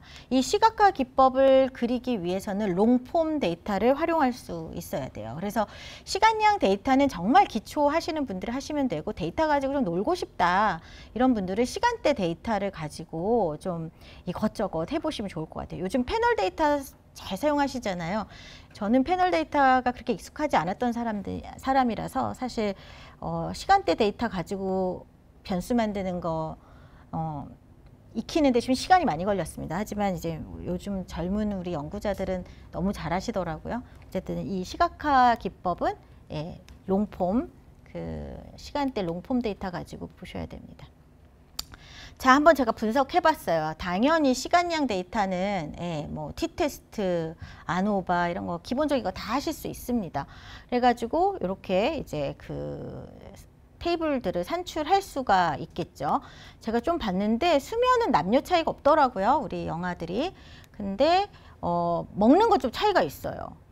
먹는 거 조금 차이가 있었어요. 이게 유의미했어요. 근데 먹는 시간이 주중에는 남자아이들이 좀 더 많이 먹는 시간이 좀 길었고, 주말에는 여자아이들이 많이 먹어요. 자주 먹어요. 자주 먹는다? 아니면 양을 많이 먹는다가 아니라 먹는데 시간을 많이 쓴다. 네, 그렇게 나오고, 그다음에 학습 시간, 아까 제가 3개 합쳐가지고 총 학습 시간 산출했다고 했죠. 대충 해봤는데, 네, 여자아이들이 더 학습을 많이 해요. 영아 시기부터 벌써. 제가 사회인과학적 특성, SES 지표도 있길래 그것도 봤는데 차이가 나더라고요. 그러니까 영아 시기부터 이 학습 시간이 벌써 이제 좀 차이가 나기 시작하는구나 봤습니다. 자, 여기는 186이고 183 이렇게 돼 있는데 왜 여기는 370일까요? 이게 주중 남녀 다 나눠놨기 때문에 그래요. 네, 아까 한 794개의 일지가 액티베이트 돼 있다고 그랬죠. 근데 이제 그게 주중, 주말 이렇게 나눠져 있고 남녀로 나눠져 있으니까 숫자가 이러는데 총학습 시간은 남자 거의 400, 여자 400 이렇게 되어 있기 때문에 주중, 주말로 안 나눴기 때문에 숫자가 이렇습니다. 그래서 시간일지 볼 때는 내가 숫자 제대로 세고 있는지 사례수가 내가 생각하는 그 숫자가 그대로 나오고 있는지 항상 확인을 해야 되는 이 습관이 들어 있으셔야 됩니다. 뭐 다들 하고 계실 거예요. 근데 제가 옛날에 이제 시간일지 자료 가지고 분석을 할 때 이런 주중 주말 게다가 거기는 그냥 주중 주말만 있는 게 아니라 월, 화, 수, 목, 금, 토, 일 이렇게 다 나와 있었거든요. 그러다 보니까 각 요일별로 숫자도 또 알고 있어야 이게 실수를 안 하기 때문에 그랬던 습관이 좀 있어서 그렇습니다. 자, 그러면 이번에는 활동과 맥락 정보를 활용한다는 게 어떤 의미인지 조금 들여다보겠습니다. 즉 시간대 자료 활용 방법이라고 보시면 됩니다. 시간대 자료나 이 맥락 정보를 활용하는 거는 아직 우리나라에도 많이 활용을 안 하셨어요. 근데 외국 자료들 보면은 뭐 함께한 시간을 계산한다든지 실내 활동, 실외 활동 이런 거 계산한다든지 또 아무튼 시간 자료 가지고 엄청나게 고도의 분석 방법들을 사용하는, 그러니까 그게 방법론이 중요한 게 아니라 저 시간을 어떻게 계산했지? 이런 자료들이 꽤 많아요. 그런 연구들이. 근데 우리나라는 아직까지는 제가 다 봐도 없어요. 그냥 시간 양만 계산을 했더라고요. 근데 저는 이게 꼭 배워보고 싶어가지고 제가 한번 해봤었던 연구들입니다. 그래서 동시활동도 옛날에 해봤고 뭐 함께한 사람도 좀 해봤고 최근에는 장소 가지고 하는 것도 해봤고, 그래서 제가 분석하면서 알게 된 노하우들을 조금 풀어내려고 합니다. 일단은 가장 기본은 주활동일 거예요. 주활동 가지고 보통 많이 활용을 하고 시간대 자료에 존재하는 그 주활동을 활용합니다. 근데 주활동 하나만 하면 시간량 자료랑 거의 다를 바가 없어요. 중요한 거는 이 주활동, 메인 액티비티랑 어떤 활동들이 같이 있느냐, 같이 존재하느냐, 요것을 엮어서 사실은 변수를 만들어 보는 게 필요합니다. 그러면 이런 게 좀 헷갈릴 거예요. 산책하면서 라디오 듣기, 무엇이 주활동, 무엇이 동시활동일까? 만약에 내가 산책하면서 라디오를 들었어요. 그러면 응답하는 사람이 어떤 사람은 라디오 듣기가 주활동이고 산책이 동시활동이었다. 이렇게 응답한 사람이 있을 수도 있고 또 아니야 나는 산책하면서 들었기 때문에 산책이 주활동이 이렇게 응답한 사람이 있을 수도 있습니다. 그래서 사실 시간일지를 보면서 어떤 맥락에서 이 사람이 무엇을 주활동으로 인식하고 무엇을 부활동으로 인식했는지를 한번 확인할 필요는 있는데 이거는 응답한 사람 마음이에요. 그래서 사실 우리가 뭐 어떻게 얘기할 수는 없고 다만 이렇게 동시 활동을 하는 것들이 존재하는 거는 맞잖아요. 일상생활에서. 그죠? 그래서 요게 좀 재밌겠다 싶으신 분들은 이 동시 활동을 꼭 넣어서 주활동의 맥락을 살펴보시면 좋을 것 같습니다. 그 다음에 스마트폰 활동이 이제 동시 활동이 되는 경우가 요즘 많잖아요. 그죠? 네. 저도 오늘 오다가 버스 안에서 TV를 뭐 이렇게 뭘 검색을 했단 말이에요. 그러면은 주 활동은 이동인데 부활동은 동시 활동은 스마트폰인 거죠. 그죠? 이게 현대인한테 되게 많이 나타나는 행위라서 우리 영아들은 도대체 언제부터 동시활동을 하는지 어느 시기부터 이 동시활동이 나타나는지 이런 것들도 확인할 수 있으면 좋을 것 같아요. 근데 이제 이게 관찰일지다 보니까 어머니나 그 주위 양육자가 얼마나 자세하게 기록을 했느냐의 이슈가 있어요. 예, KTUS도 동시활동은 기록이 잘 안 돼 있더라고요. 예, 잘 안 돼 있어요. 잘 못한 거죠. 그죠? 근데 스마트폰은 좀 이제 표시를 해놔서 좀 나은데 이게 분석하기 좀 어렵지만 그래도 뭔가 현대인의 특징 같기도 하거든요. 동시활동이. 그래서 시간 압박을 많이 느낀다 뭐 이런 얘기도 있어서 만약에 영유아 관련된 연구라면 도대체 영아들이 언제부터 동시활동이 나타날까 이것도 좀 궁금한 점이긴 합니다. 또 하나는 with whom, 누구와 같이 했느냐인데 함께한 사람이요. 그 행위를 같이 한 것도 함께 한 거지만 같은 공간에 그 사람이 존재했어도 함께 한 걸로 우리가 취급을 합니다. 그래서 외국은 정말로 같은 공간, 예를 들어 집안에 있었고 아이가 이쪽 방에서 놀고 있는데 엄마가 저쪽 방에서 뭐 요리를 하고 있었다. 그러면 그건 함께 한 행동으로 쳐요. 엄마가 요리에만 집중했을 리가 없잖아요. 애가 뭐 하고 있는지 이게 안테나가 가 있잖아요. 그래서 엥 하고 울면 달려가잖아요. 그러니까 그게 이제 우리 소위 말하는 맴도는 돌봄의 맥락이라고 얘기를 하거든요. 계속 안테나가 켜져 있는. 그래서 이 함께한 사람은 꼭 똑같은 행동을 같이 한 것만 포함하는 건 아니고 그 주변 공간에 누구와 함께 있었느냐까지를 포함합니다. 그리고 우리 자료에는 이게 다 들어가 있어요. 그래서 실제로 만약에 다 같이 식사를 했다 그러면은 이 자료상 엄마도 밥 먹는 게 뭐 예를 들어 211이다. 211 행동 코드에 옆에 보면은 아빠도 등장하고 엄마도 등장하고 할머니도 등장하고 이렇게 친구, 친척 이런 사람들이 다 등장하는 걸로 코딩이 되어 있습니다. 그래서 함께한 사람들도 알아볼 수가 있다. 그 다음에 그 행위가 이루어진 장소도 있다. 우리 이 패널의 일지 자료가 장소가 지금 현재 로데이터 상으로 제공된 걸 저는 봤었는데 정말 다양하더라고요. 그냥 보통 생활시간 자료에서는 집 안, 집 밖, 그 다음에 교통수단 이렇게 되어 있는데 여기는 정말 거기서 일어난 모든 것을 다 적으셨어요. 그래가지고 키즈 카페가 나오더라고요. 키즈 카페 나오고 강변 막 이런 거 나오고요. 할머니 댁 이런 거 나와요. 그래서 요거를 어떻게 잘 코딩할 수 있으면 로데이터 상에서 물론 연구자는 너무 어렵겠지만 그래도 코딩할 수 있으면은 이 아이들이 주로 어디가 있는지도 볼 수 있을 것 같은 생각이 들었습니다. 그래서 요거를 이제 활용해가지고 저는 변수를 이렇게 만들어 봤어요. 영유아가 엄마와 함께한 시간, 하루 중에 엄마와 함께한 총량, 아버지와 함께한 시간, 아버지가 이제 주변에 있거나 아니면 아빠가 실제로 뭔가를 수행한 것처럼 보이는 시간들을 다 봤습니다. 그리고 아버지 시간은 제가 아버지에 조금 관심이 있어가지고 2개로 나눠서 봤어요. 직접 돌봄 시간. 아이가 뭔가 씻기를 하는데 아빠가 등장해. 그러면 아빠가 씻겨준 거라고 볼 수 있는 거죠. 그다음에 아이가 밥을 먹는데 아빠가 등장해. 아빠랑 같이 밥을 먹었다라고 볼 수 있는 거죠. 약간 추정이기는 해요. 왜냐하면 이게 자기 기록이 아니라 관찰일지이기 때문에. 하지만 주요한 아동의 신체 돌봄이나 발달적 돌봄, 책을 읽는데 아빠가 옆에 있어요. 그러면 아빠가 책을 읽어준 거라고 이해할 수 있죠. 청소년은 혼자 읽겠지만 얘는 책을 혼자 읽을 리가 없으니까 아빠가 읽어줬다라고 칠 수 있습니다. 그래서 그렇게 해가지고 제가 한번 변수를 만들어 봤어요. 직접 돌봄 시간. 간접 돌봄 시간은 여가 활동 중에 아빠가 등장하는 활동들을 좀 다 모아봤습니다. 그래서 아빠와 함께한 시간, 영화가 아빠와 함께한 시간을 산출을 한 거죠. 요거는 얘를 이제 분해한 거고요. 그러면 전체 부모와 함께한 총 시간도 구해낼 수가 있습니다.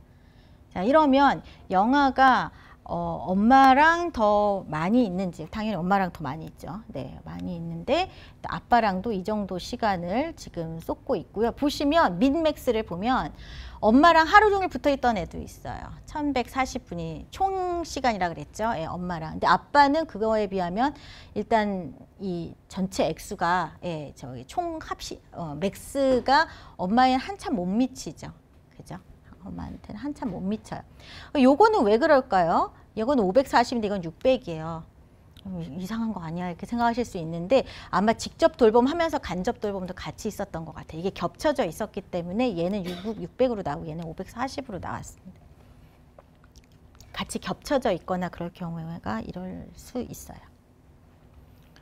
이런 거 계산하고 싶잖아요. 자, 이거 어떻게 했느냐. 네, 다시 롱폼으로 가서 롱폼에 아까 뭐가 있었냐면 아버지랑 같이 한 데이터가 있다고 그랬어요. 그러니까는 여기 엄마 거 가지고 볼게요. 엄마 거는 121, 애가 일어나가지고 씻고 있는데 엄마가 해준 거죠. 예. 예, 꽤 오래 씻었어요. 1시간 가까이 씻은 걸로 나와요. 이게 30분 단위여가지고 그런데 그보다는 더 적을 테지만 네, 어쨌든 엄마가 붙어 있었고 그 다음에 요 5, 6일이라는 게 활동이 뭐였는지 제가 기억이 안 나는데 요거 할 때는 혼자 잠깐 있었는데 그 다음에 엄마가 나타나요. 네. 그래서 이 엄마가 나타난 것들의 합을 구한 거예요. 제가 그냥. 네. 합을 구한 거고 아빠의 경우에도 이제 이렇게 등장하는 것에 아빠가 등장하면 하필이면 제가 캡처했는데 아빠가 하나도 아빠 여기 있다. 아빠 여기 있네요. 여기 밥 먹는데 아빠 있네요. 네, 아빠도 있고 여기 엄마도 있어요. 엄마 아빠 같이 먹은 식사인 거죠. 예, 이렇게 해서 만들었습니다. 롱폼에서 와이드폼으로 나중에는 전환을 해야 됩니다. 그래서 이게 이제 시간대 자료를 가지고 있으면 여기서 만든 데이터를 변수를 다시 와이드폼으로 바꾸고 걔를 다시 주 데이터, 주 양육자 데이터나 엄마 데이터, 아빠 데이터에다가 또 붙이는 머지하는 그 작업이 필요합니다. 그럼 맥락을 활용한 시간 변수 어디까지 가능하냐? 지금 아까 제가 만든 함께한 사람 누구랑 같이 했느냐? 누가 우리 응답자랑 같이 있었느냐? 이것과 함께 이루어진 장소 가지고 변수를 만들어낼 수 있습니다. 그러면 혼밥, 예, 혼자 밥 먹었느냐, 아니면 집에서 밥 먹었느냐, 집밥, 예, 그 다음에 바깥 활동 얼마나 했느냐, 혹은 실내 활동 얼마나 했느냐, 이것들을 다 산출해낼 수가 있습니다. 그래서 실제로 시간 자료 보시면 저도 예전에 논문 쓴 게 2개인가 쓴 게 청소년의 혼밥 가지고 했고요. 저 아시는 분은 집밥, 삼식이 아시죠? 네, 그 부부들, 노인 부부 중에 남편이 집에서 밥 먹은 거 그거 가지고 분석하신 분이 있습니다. 삼식이. 네, 그 다음에 제가 최근에 분석한 거는 노인들의 바깥 활동. 예, 밖에 나가서 활동하는 것이 뭐 정서에 어떤 영향을 미치는지 뭐 이런 거 봤고요. 지금 우리 아동들도 실내 활동, 실외 활동 그건 아이의 시간량에 우리 연구진들이 계산을 해놓으셨기 때문에 그거 가지고 당장 보실 수가 있습니다.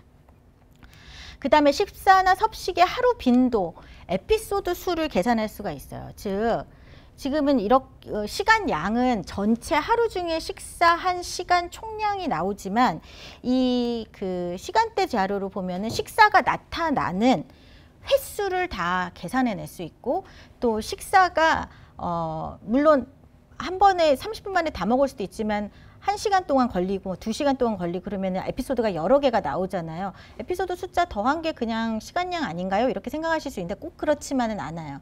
그러니까 이게 분절돼서 나타나는지 를 계산해낼 수가 있거든요. 그러면 섭식의 에피소드 수나 아니면은 그 섭식 활동별로 처음 섭식 활동이 나타날 때 카운트를 하는 거예요. 하나. 그러면은 저는 한번 계산을 해봤는데 제가 아침 먹고 중간에 간식 먹고 점심 먹고 또 중간에 또 간식 먹고 뭐 먹고 저녁 돼가지고도 저녁 먹고 난 다음에 또 간식을 그렇게 먹더라고요. 그래서 실제로 먹는 횟수 그러니까 양은 작은데 횟수가 한 8번이 나오더라고요. 제가 한번 이거 시간일장 써봤거든요. 그런 것도 계산해 볼 수 있습니다. 그 다음에 이제 주 활동과 동시 활동 이런 것의 비중, 그 돌봄 활동의 비중 이런 것들도 계산해 낼 수 있고요. 그다음에 제가 해본 것 중에 되게 재밌었던 게 노동 분절설이에요. 그러니까는 한번 보육교사나 돌봄 노동자들이 동일한 활동을 몇 번 하느냐 하루에 이런 것들을 한번 계산해 본 적이 있는데 그 코로나 때였던 것 같아요. 돌봄 그 교사들이 그 창문 열기인가요? 그거를 하루에 6번인가 8번을 했더라고요. 창문 열기를. 그러니까는 이게 거의 1시간마다 열라고 뭐 지침이 내려왔나 봐요. 그러니까 이 사람들이 딴 거 하다가도 창문 열고 딴 거 이거 하다가도 또 창문 열고 그러니까 노동의 분절성이 너무 심한 거예요. 그럼 이제 보통 노동 분절성이 심하면 시간 압박을 많이 느낀다. 뭐 어떻다 이런 얘기들이 나오거든요. 그래서 사실 시간대 자료 가지고는 노동 분절성 이런 거 보실 수 있고 제가 노인 가지고는 한번 수면 분절성을 본 적이 있어요. 밤 시간에 다 잔다고 생각하지만 노인들은 중간에 깨는 거예요. 그래서 깨고 잠을 못 자. 그래서 TV 봐. 그다음에 체조를 해. 아니면 밖으로 나가가지고 아예 산책하고 들어오시는 분들이 계세요. 그래서 이게 이제 새우잠이라고 제가 표현을 했었는데 이런 게 나타나요. 그래서 아가들, 영아들도 어떤 면에서 어떤 활동들에서 이런 분절성이 나타나는지 이런 걸 확인할 수 있습니다. 시간대 자료 가지고. 그 다음에 이제 또 해볼 수 있는 게 오전 시간대의 활동과 오후 시간대 활동을 구분 지을 수가 있어요. 예, 이건 누가 가우스 3법으로 하면 된다고 하더라고요. 저도 예전에 해봤는데 오전 시간대 1부터 시작해가지고 오후 시간대까지 넘버링을 해놓는 거예요. 그러면은 더해가지고 몇 이상을 안 넘으면 그건 오전 시간대에 한 활동이고 더해서 100 이상의 숫자가 나오면 오후 시간대, 늦은 오후 시간대에 한 활동으로 이제 구분을 지을 수가 있거든요. 그러면 오전에 했을 때 기분이 더 좋은가, 운동을? 아니면 오후에 했을 때, 늦은 밤에 했을 때 그날 기분이 더 좋은가? 이런 것들을 분석할 수가 있고요. 또 낮잠의 효과, 낮에 잔 것이 밤에 잔 것과 밤에 몇 시간 잔 것과 어떻게 기분이나 정서에 관련이 있는지 이런 것들도 해보실 수 있습니다. 그 다음에 요즘 좀 각광받는 게 이 시간대 자료나 활동 분석에서 다이버시티 혹은 엔트로피, 컴플렉시티 이런 거 간혹 조금 어려운 논문에서 보셨을 거예요. 이게 얼마나 다양한 활동을 하루 동안에 했느냐이거든요. 그래서 저도 이제 여가 활동 가지고 이거 한번 해봤었는데 여가가 워낙 다양한 활동들이 존재하잖아요. 그래서 그것으로 이제 엔트로피 계산을 해봤었는데 영아들도 하루 중에 이제 예를 들어 여가다 아니면 학습이다 얼마나 다양한 학습을 얼마나 고르게 그 하루 동안 분포하고 있는지 이런 거 계산해 볼 수 있습니다. 또 하나는 이제 활동량과 에너지 대사. 실제로 활동이 제가 일지에서 그런 아이 봤다 그랬죠. 뛰어다니기 이거 봤다고 했잖아요. 반면에 뒹굴거리기 이런 게 있어요. 그래서 아이들의 그 매트 그 신체 에너지 대사량 활동별로 그게 다 표준화되어 있거든요. 예를 들어 가사노동은 2.3점.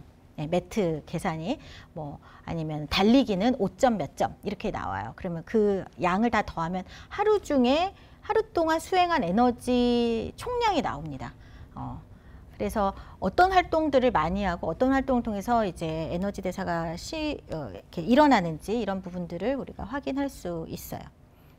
그래서 맥락을 활용하는 시간 변수 산출은 지금 막 뜨고 있는 분야고 이게 뒤에 말씀드린 ESM 데이터라든지 활동 정서 그런 표지법 이런 데이터들 또 애플리케이션을 활용해서 수집되는 데이터들하고 바로 연결이 되기 때문에 시간대 자료로 이런 거 좀 분석할 줄 아시면 나중에 애플리케이션으로 모아진 데이터들 분석할 때 그게 다 결국은 시간의 순서대로 데이터가 차곡차곡 쌓이는 방식이잖아요. 그것에 대한 연습이 좀 될 수 있습니다. 저는 이제 거기까지는 못 갈 것 같아요. 제 나이상. 근데 이제 떠오르는 우리 연구자들은 네, 그런 분석 많이 하실 거라서 제가 좀 봤습니다. 자, 그 다음에 제가 이건 한번 엮어봤어요. 네, 시간일지에 나온 제가 아까 산출했던 아버지와 함께한 시간, 뭐 어머니와 함께한 시간 이런 변수 산출을 했다고 했잖아요. 이거를 주 양육자 데이터랑 한번 엮어봤어요. 그랬더니 이제 아빠들 중에 또 이게 시간일지가 아까 심화된 데이터라고 했잖아요. 그러니까는 본 데이터에서 또 400명을 뽑아가지고 시간일지를 쓴 사람들만 이제 추출한 거기 때문에 이게 아빠 데이터, 엄마 데이터, 그다음 시간일지 데이터를 다 합하면 본 데이터에서 이렇게 추려져요. 사람들이 이제 사라져요. 그래서 실제로 제 데이터에 남은 게 한 500개였습니다. 500개, 250개. 근데 이제 이틀치 데이터가 있기 때문에 500개, 250명 남았어요. 시간일지에 아빠 자료까지 있는 경우에. 아빠 자료가 뭐냐 하면 아빠 설문지에 아이와 아버지의 긍정적 상호작용을 표상하는 문항들이 좀 있더라고요. 양육 행동에. 그래서 거기서 제가 조금 몇 개를 뽑았습니다. 제가 심각하게 이 분석을 한 건 아니라서 크롬바 알파 값이라는 신뢰도 분석이라든지 이런 것까지는 안 했고 일단은 되게 긍정적 상호작용을 보여주는 문항들을 좀 뽑았어요. 그래서 아버지 자녀 긍정적 상호작용이라는 종속 변수를 만들었고 그 긍정적 상호작용에 영향을 미치는 시간 변수들을 좀 넣어서 분석을 해봤습니다. 그랬더니 영향력이 나타난 게 네, 아버지와 함께한 시간이 영향이 나왔고요. 그 다음에 이게 숫자가 이렇게 줄어든 게 아버지들 중에 그 부성 정책, 즉 육아휴직, 재택근무, 뭐 근무유연제 이 문항도 있더라고요. 그래서 혹시 그거 한 사람들이 이런 긍정적 상호작용을 잘할까 이런 제 궁금증이 있었어요. 연구 질문이. 그래서 그걸 해봤는데 안 나와요. 예, 부성 정책 써가지고는 안 나오고 그 이제 상호작용이 긍정적 상호작용이 안 나오는데 근데 아버지와 함께한 시간은 의미가 있더라고요. 그래서 제가 이거 다음에는 이제 여기는 제시하지 않았지만 그룹을 나눠봤어요. 부성정책 한 사람과 안 한 사람. 그랬더니 한 사람들은 의미가 없어요. 시간이. 근데 안 한 사람들은 시간이 의미가 있더라고요. 그 얘기는 예, 부성정책을 사용했던 사람들이 이미 확보가 된 거예요. 시간이. 그래서 아이하고 긍정적 상호작용이 이루어지는데 부성정책을 사용하지 않았던 사람들은 뭐가 되든 시간을 확보해야 되는 거죠. 그래야 긍정적 상호작용이 나타나는 거라고 생각을 했습니다. 그래서 분석해 보니까 재밌더라고요. 네, 재밌었습니다. 이렇게 회귀 분석할 때 예, 여기 주에다가 반드시 이런 거 써야 돼요. 네, 이게 VC 클러스터로 이 네스티드 된 데이터 처리를 했다. 예, 이런 내용 꼭 써야 되고 저 옵저베이션 넘버랑 실제로 펄슨 레벨의 넘버, 예, 사례수를 정확하게 기재를 해야 됩니다. 자, 그래서 분석 시 유의사항 표본의 가중치를 적용할 필요가 있기는 한데요. 가중치가 어떤 가중치인지는 조금 들여다봐야 돼요. 근데 지금 이 자료는 사실 400명 자료고 가중치가 어떤지 이제 데이터 릴리스 됐을 때 확인하셔야 될 것 같아요. 저도 아직 가중치 사용하지 않았던 분석이었고요. 가중치 사용하면 얼마나 달라질지 네, 결과가 잘은 나중에 한번 해볼 예정입니다. TUS 자료는 우리 국민 생활시간 조사 자료는 가중치가 두 가지 종류가 있는데 하나는 쓰면은 전 국민이 다 나와요. 네, 5천 몇백 명으로 프리퀀시가 설정이 되어 있어요. 그러니까는 전 국민 데이터로 그렇게 좀 만들어놨고 또 다른 이제 가중치는 가구 요일 가중치에서 보통 가구 요일 가중치를 써야 됩니다. 요번에는 이제 가중치가 어떤 게 나올지 한번 들여다볼 거고요. 제가 봤더니 동일 사람 내에 평일 주말 차이가 상당히 커요. 그럴 수밖에 없겠죠. 이게 특정한 평일, 특정한 주말을 상정하고 했기 때문에 영화들도 이 요일 특성을 상당히 많이 가져가더라고요. 어린이집에 가는 날이 평일이기 때문에 주말은 완전히 생활 시간이 달라요.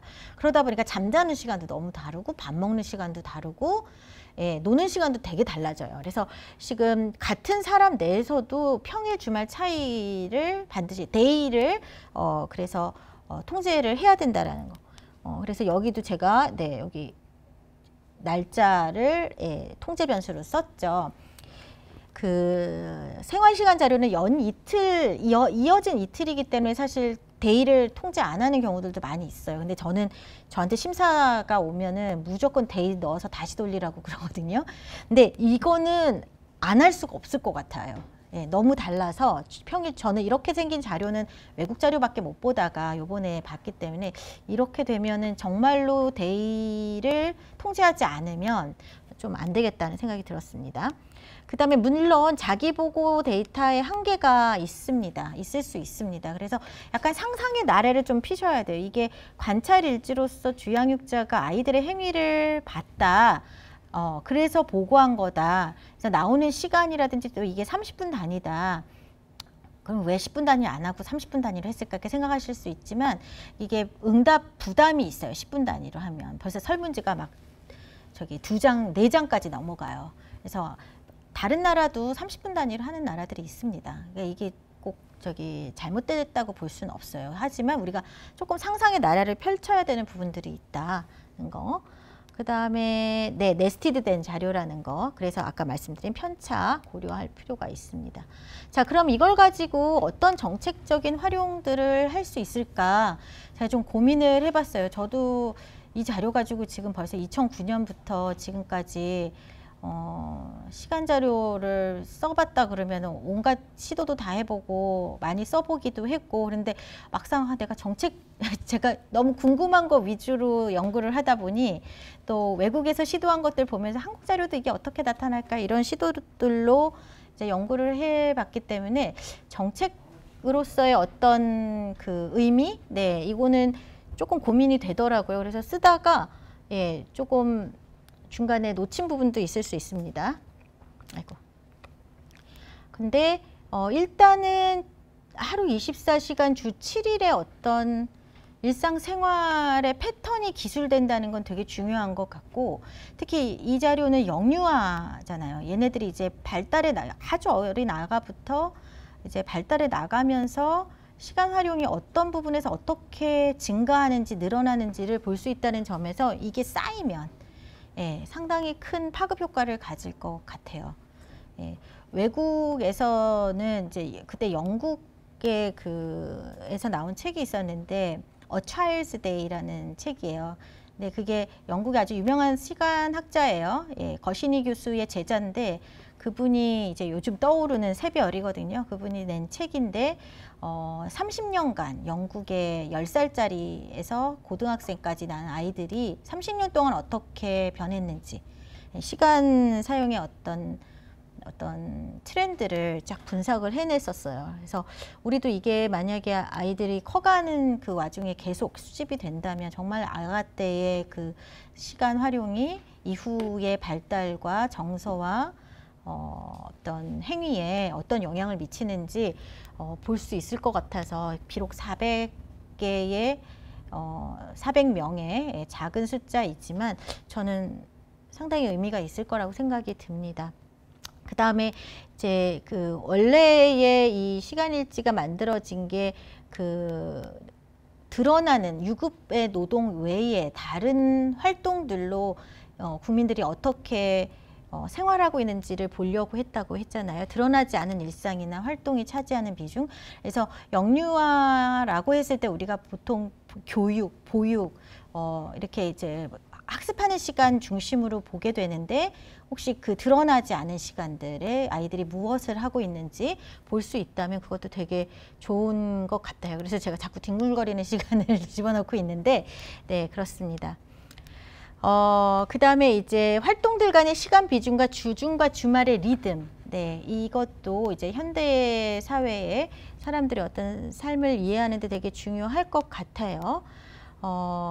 그 다음에 이제 육아휴직 혹은 재택근무하는 사례의 하루 일상과 의미 이런 것들도 있습니다. 그래서 만약에 아빠가 재택근무를 한다, 그 아이의 일상은 어떤 식으로 구성이 되는지, 아이와 아빠가 함께하는 시간들이 어떻게 구성이 되는지, 저는 사실은 그런 거 확인하고 싶었는데, 예, 지금은 사례가 250개만 남아가지고 약간 질적인 분석을 해봐야 되나 하는 생각까지도 하고 있습니다.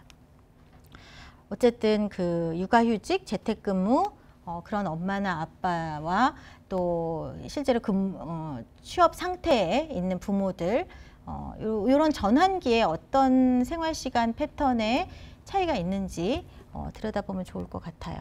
그럼 정책적으로도 이게 의미가 있겠죠. 네. 그 다음에 제가 조금 강조하고 싶은 거는 이 부분입니다. 활동과 정서의 연계. 그러니까 어떤 활동을 했을 때 이게 어떤 정서적으로 어떤 파급 효과를 갖는가. KTUS, 우리 국민생활시간 조사에도 최근에 정서가 들어갔어요. 긍정적 정서가. 아주 단일 문항으로 그냥 간단하게 들어가긴 했는데, 그래도 제가 분석해보니까 되게 재밌더라고요. 그날 여가 활동을 하고 나면은 기분이 좋아요. 이걸 커플로 해보니까 아내가 밖에 나가가지고 놀고 오면은 남편이 기분이 좋아져요. 왜 그런지 모르겠는데, 여성은 남편이 놀고 오잖아요. 밖에서 별로 안 좋아요. 기분이 좋아지지 않아요. 근데 내가 놀고 온 건 기분이 좋아져. 예. 그러니까 뭔가 활동과 행위, 그것과 심리적인 것들은 연결이 되어 있는 것 같아요. 물론 우리 여기 패널에서 수집한 발달 검사나 정서는 사실 그날그날의 정서는 아니에요. 네, 조금 약간 어떤 트렌드를 갖는, 예, 좀 그렇게 플럭추에이션이 많은 정서들은 아니지만, 이게 만약 패널 데이터로 간다고 하면 의미 있는 그 분석들을 많이 해볼 수 있을 것 같아요. 그래서 타임뉴스 서베이의 미래는 사실 스마트폰 기반의 일기 앱들이 요즘 많이 나오고 있고, 또 앞서 말씀드린 것처럼 스마트폰으로 정서나 활동도를 기록하는 것들이 다 타임 슬롯으로 쌓이는 데이터이기 때문에 응용이 바로 된다는 거, 네, 그게 되게 중요해서 발전 가능성이 굉장히 크다고 볼 수 있고요. 만약에 할 수 있다면, 지금 이제 영아의 일지인데 이게 엄마의 일지, 아빠의 일지 따로 이제 작성이 된다면 그것도 되게 흥미로울 것 같아요. 네. 실제로 지금 KTUS는 10살짜리 아이의 일상생활과 엄마, 아빠의 일상생활 한꺼번에 들여다볼 수 있는 가구 데이터거든요. 그래서 제가 지난번에 한번 분석했던 게, 아동의 독서 시간이 엄마, 아빠의 독서 시간하고 연동을 하느냐, 뭐 이런 거였는데, 예, 연동하더라고요. 모방 효과가 있더라고요. 그 다음에 앞서 말씀드린 이 사회 심리적인 특성들하고 행동 특성을 연결시키는 어떤 그런 모형이 좀 더 많이 나왔으면 좋겠다 이고요. 더 발전해서는 사실 ESM으로 가는 거겠죠. 그래서 그 정서를 채집하는 거죠. 그 다음에 행동도 채집해서 그것이 갖는 어떤 연결성. 그래서 시간일지랑 정서, 혹은 시간일지랑 바이탈 수치들, 뭐 심박수나 아니면 뭐 어떤 스트레스 호르몬 지수, 이렇게 연결시키는 것들도 다 이 시간일지 시간대 자료의 응용 버전입니다. 그래서 이 자료를 가지고 좀 많이 놀아보시는 그런 연구자가 많이 나왔으면 좋겠습니다. 네. 네. 그러면 여기서 제가 강의를 마치도록 하겠습니다. 고맙습니다.